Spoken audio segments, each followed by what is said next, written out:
What are the odds that grief would have a face you've seen before?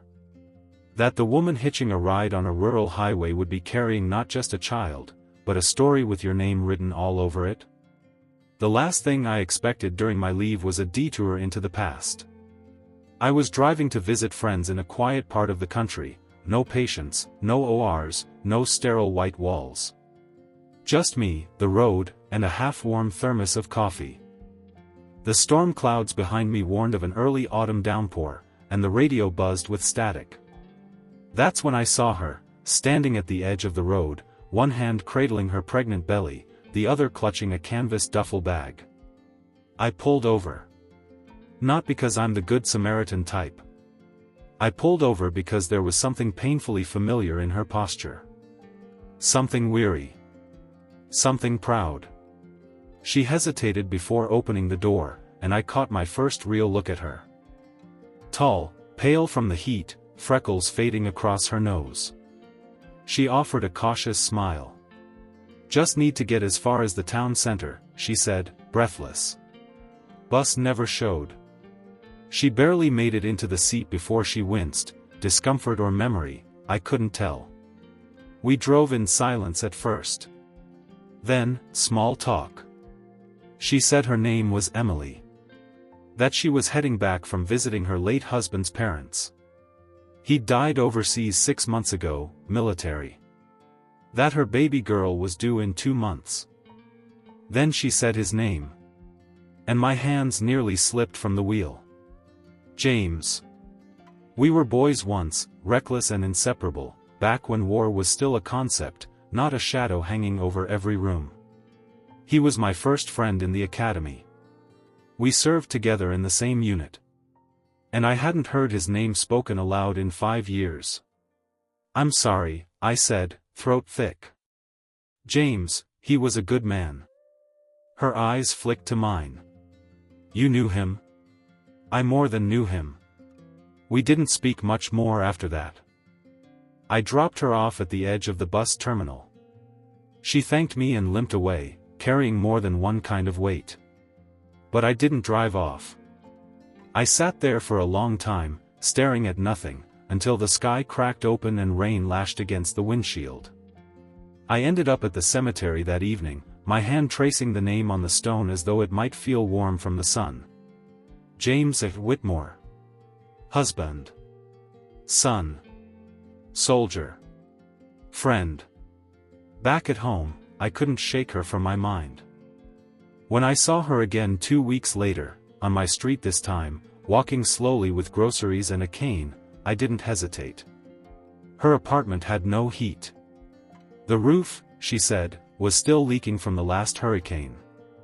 And when I looked up at that crumbling building with its sagging gutters and half-tarped windows, I heard myself say, "If you need a place to stay while you sort things out, I've got space." She looked up at me like I was crazy. Then nodded. That was the beginning. She moved in that weekend. I gave her the spare room. I kept my distance. Told myself I was just helping a widow who'd lost everything. That James would have done the same for me. But from the very beginning, it never felt like just that.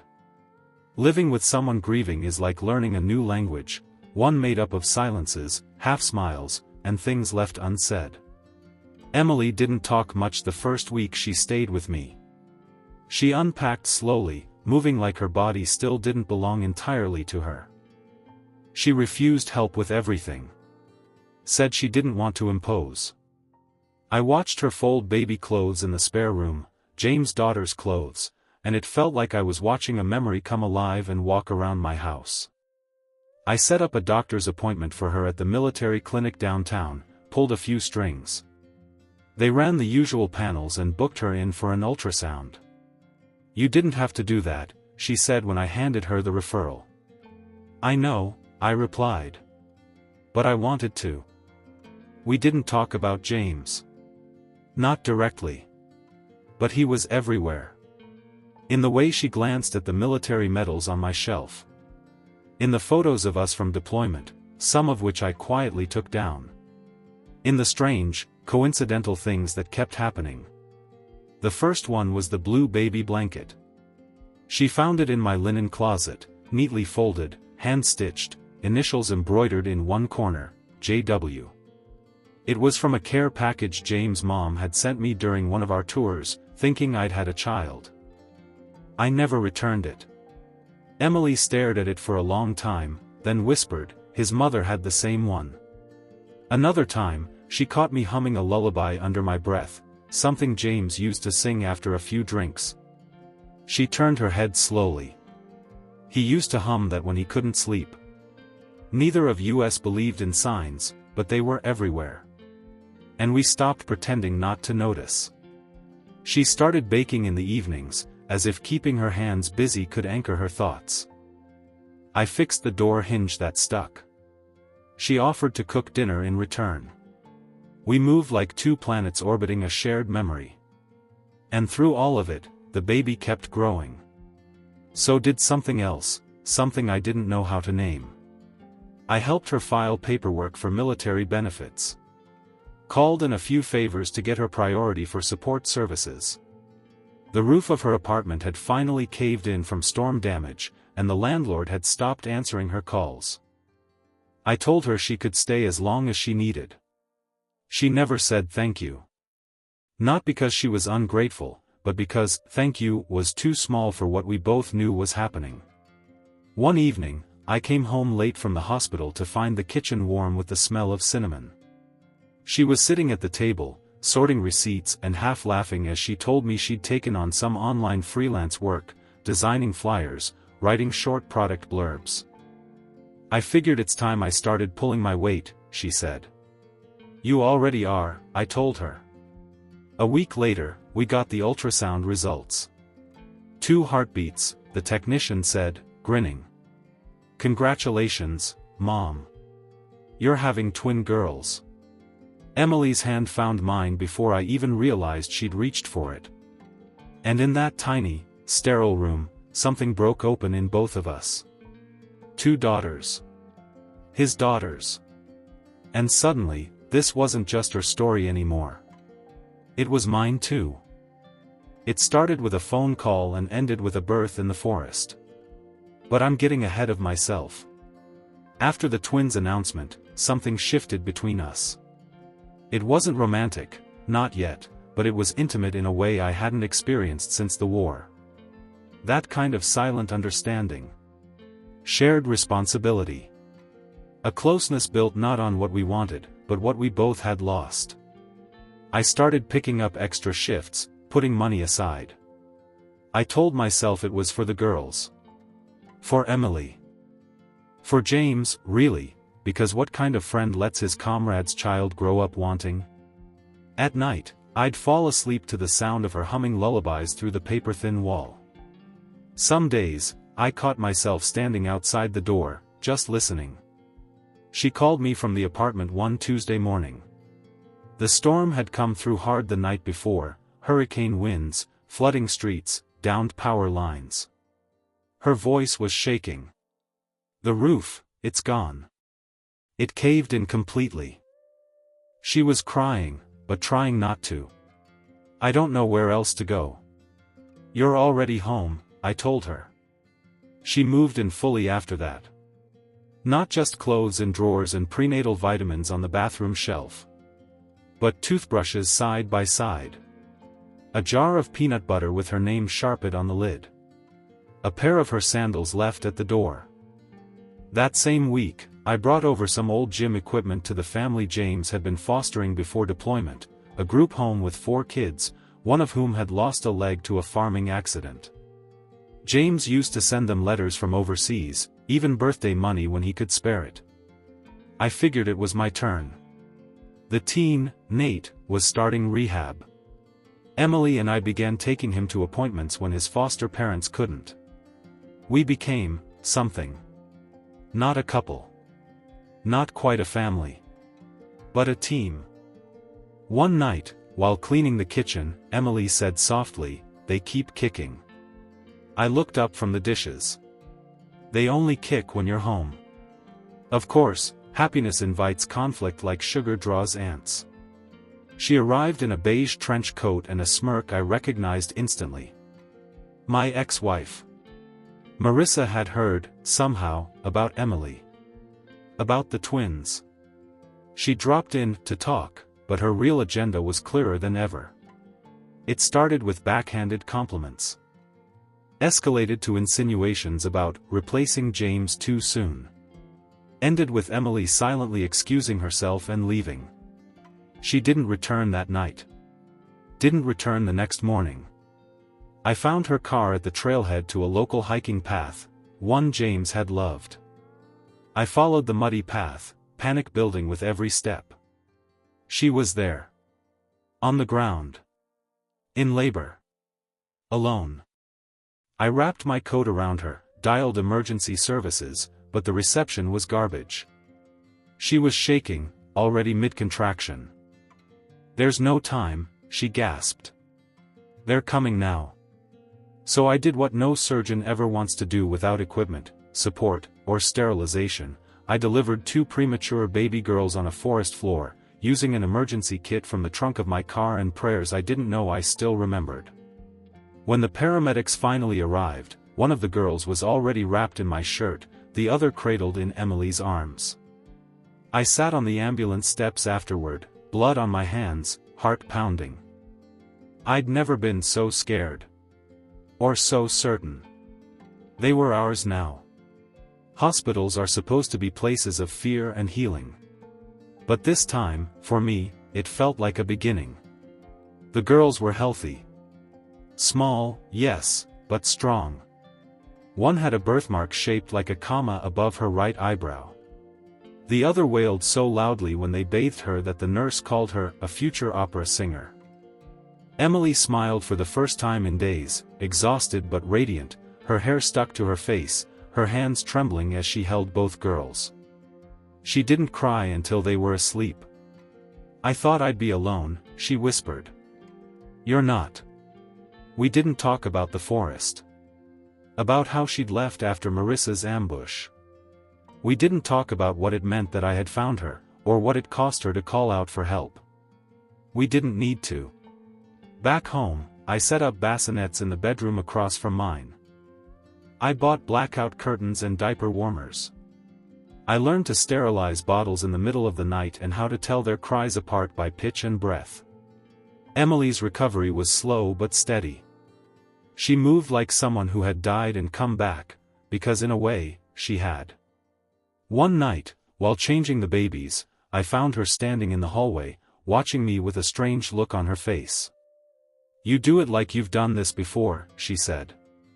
"I haven't," I replied, not looking up. "But I wanted to. A long time ago." She didn't ask with who. She didn't need to. Something had shifted in me. I was no longer just the man offering shelter. I had become something else. Something heavier. I caught myself tracing the curve of the girl's ears, wondering which parts came from James. I carried them with a reverence I didn't even give to my surgical instruments. I wanted them safe. I wanted Emily safe. And I wanted to stop pretending this wasn't becoming everything. But guilt is a parasite. It festered quietly. Every laugh, every shared glance, every peaceful moment felt borrowed. I was falling in love with James's wife. With James's children. It felt like betrayal. So I did what I hadn't done in years, I went to church. I didn't pray. I sat in the back, clutching my hands, listening to nothing in particular until an older priest sat beside me. "Looking for answers?" he asked. "No," I said. "Permission." He didn't flinch. "You don't dishonor the dead by loving the living. You dishonor them by stopping your own life in their memory." I sat with those words for a long time. The next morning, Emily found a note on the kitchen table, "Let's talk tonight. There's something I need to say." We sat outside after the babies were asleep. The fall wind tugged at her sleeves. My hands were shaking. "I love you," I said. She didn't blink. Didn't smile. "I know," she said. "I've known. I needed to be sure you weren't saying it because of them. Or because of him. I thought I was betraying him, I admitted. But I realized, the only betrayal would be pretending I don't feel this. She nodded slowly. I love you too, she whispered. But his name, James's name, still matters. It always will. I know. If we do this, the girls keep his last name. His patronymic. Of course. And just like that, without drama or ceremony, we stepped into something new. Not forgetting. Not replacing. But becoming. You'd think love would arrive like a thunderclap, loud, undeniable, impossible to miss. But in truth, it came like everything else with Emily, quietly, on tiptoe, carrying the weight of old grief and new hope in both arms. After that night on the porch, things didn't change dramatically. There were no declarations, no rushing into shared beds or morning kisses over coffee. What changed was the silence between us. It no longer felt like grief. It felt like peace. The girls, Grace and Lily, were thriving. At 3 months, they already had distinct personalities. Grace smiled with her whole face, a tiny mirror of James. Lily was more serious, always watching, as if trying to make sense of the world before deciding whether to trust it. Emily started calling me home without realizing it. I'll be back after Grace's checkup, she said once, keys in hand. You need anything from the store while I'm out? No, I'm good. Okay. I'll text you when I'm heading home. She didn't catch it, but I did. Home. Around the same time, I had the basement redone, insulation, soundproofing, new flooring. Turned it into a playroom. Not because the babies needed it yet, but because I wanted it to be ready when they did. I wanted this place to feel like theirs. Like ours. I also set up a small college fund for each girl. Nothing massive, but enough to grow. Enough to tell them, someone was thinking ahead for you. Someone believed in your future. Emily found the account documents one night, tucked into the drawer beneath the insurance paperwork. She said nothing. Just walked up behind me while I was folding laundry, kissed my shoulder, and whispered, "Thank you. Not just for the money. For everything." We weren't the only ones healing. Nate, the teen from James's adoptive family, had started showing up at our place more often. He'd wheel his chair up the ramp I installed, drop his backpack on the porch, and help me with the girls. They don't cry as much with you, I told him once. They like my voice, he shrugged. He started talking more. Smiling more. I taught him how to grill. He showed me how to edit photos on his tablet. One night he asked, "Do you think James would be proud of me?" I didn't hesitate. I think he already is. Then came Christmas. The first real holiday we spent as a unit. We didn't go anywhere. Just stayed home. Made cinnamon rolls from scratch. Hung stockings with the girls' initials, G and L, stitched by hand. Emily cried when she opened my gift, a small framed photo of James in uniform, placed between pictures of Grace and Lily. One family. No competition. No erasure. Later that night, after the babies were down and the fire was low, Emily looked at me from across the couch. "This is the first Christmas since James died that didn't hurt. I think he'd want that. I know he would." And for the first time, we allowed ourselves to feel not just love, but joy. Time doesn't stop for love or loss. It just keeps moving, demanding we move with it. The girls were crawling now, Lily fast and bold, Grace deliberate and curious. They had James's eyes and Emily's chin, and sometimes I caught myself just watching them sleep, wondering how I got lucky enough to be part of their story. Emily had started calling me "we." "We need more diapers. We should take the girls to the lake this weekend. We'll figure it out." No one sat us down and said, "You're a family now." But we were. And then, it happened.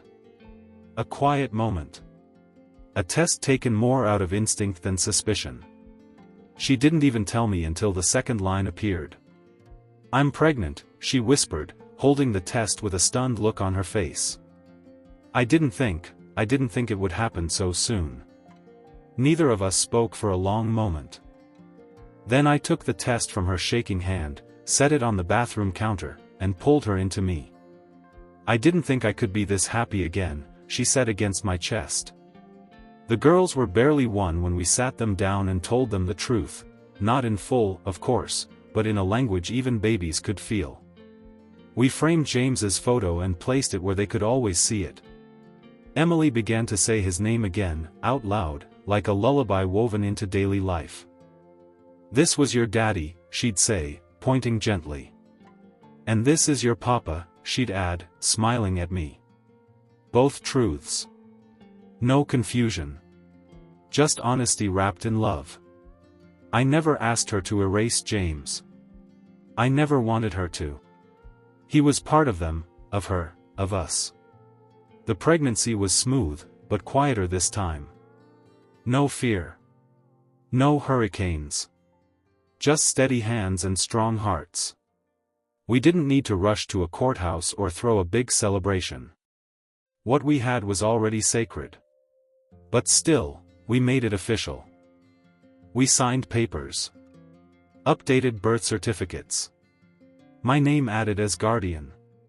As father. Emily signed hers beside mine.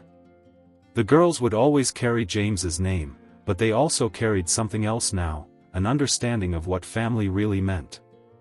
And then, on a rainy Wednesday morning, in the same hospital where I had brought Grace and Lily into the world, Emily gave birth to a son. Our son. We named him Caleb James. A new beginning, wrapped in the name of the past. A bridge between what was and what would be. Sometimes at night, I'd sit in the nursery, one baby asleep on my shoulder, another cooing in the crib beside me, and the third kicking softly in Emily's arms. And I'd think about James. About the promise we made as soldiers, to look out for each other no matter what. And in that quiet moment, surrounded by everything he left behind and everything we'd built since, I finally felt like I'd kept that promise. I used to think grief had a timeline. That one day, the pain would just stop, replaced by something cleaner. Easier. But the truth is, grief doesn't go away. It just learns how to share the room with joy. That's what our life became, this quiet, beautiful balancing act. Laughter echoing down hallways built on sorrow. The smell of baby shampoo, soft coos in the morning, tiny feet against hardwood floors. Love, layered with loss. But never less because of it. Caleb grew fast. He was loud, messy, fearless, a mirror of me, Emily always said, though I saw bits of her in him too. The way he furrowed his brow when concentrating. The way he curled into her chest when tired. Grace and Lily doted on him like little queens with their court jester. To them, he was never a half-brother. He was their little brother. Full stop. At night, they'd pile into our bed with books and stuffed animals and questions I wasn't always ready to answer. Did our first dad love us? Yes, I'd always say. More than anything. And do you love us the same? Yes. I always will. Emily framed one final photo for the hallway, a picture of James in uniform, beside one of me holding the twins on my lap, Caleb snuggled into my chest. 3 parents. 1 family. When the girls were old enough, we told them the full truth. Not in a single moment, but gradually. Like pouring warm water into a cold basin. We showed them pictures. Read them letters James had sent Emily during his last deployment. We even visited his grave, left daisies, and told stories. There were tears, sure. But there was also pride. And peace. They never felt divided between 2 fathers.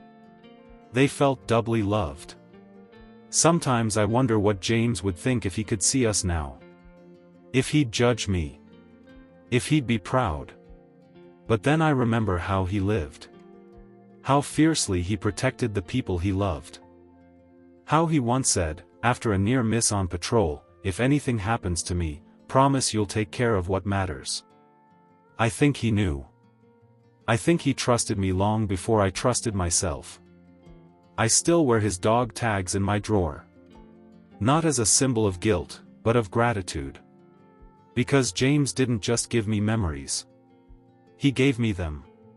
Emily. Grace. Lily. Caleb. This home, this messy, chaotic, beautiful second chance I never expected. And every so often, I catch Emily looking at me when she thinks I'm not paying attention. There's a quiet in her eyes. A steadiness. Like she's finally not waiting for the sky to fall. I asked her once, half joking, "So what are we now, really?" She kissed me, slow and soft, and said, "We're what happens after."